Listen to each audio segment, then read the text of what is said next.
এতগুলো দিন ওয়েট করার পর ফাইনালি কিন্তু এই দিনটা চলে এলো। আজ সন্ধ্যায় ছিল পপির মেহেন্দি। সেই দিন কি করলাম সবটাই তো তোমাদের সাথে শেয়ার করবো, তার আগে আমাদের নাচ দেখে নাও।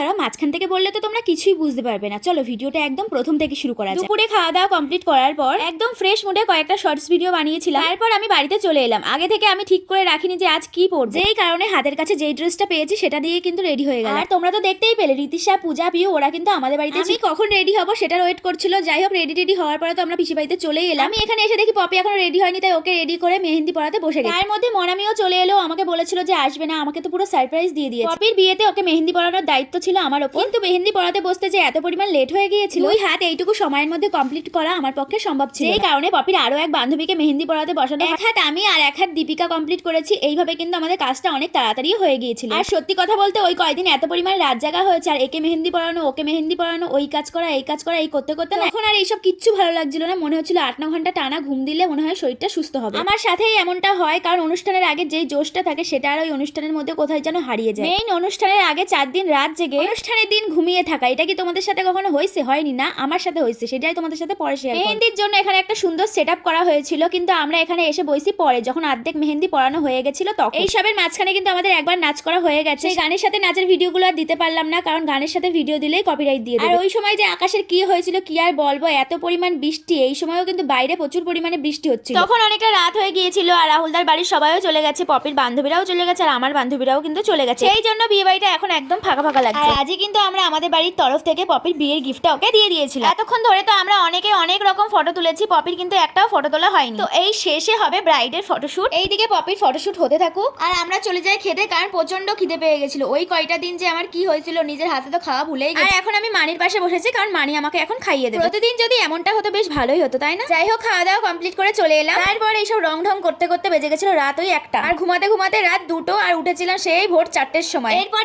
কি করলাম বাকিটা থাকবে পরের পার্টে, তো চলো ততক্ষণের জন্য টাটা সবাইকে।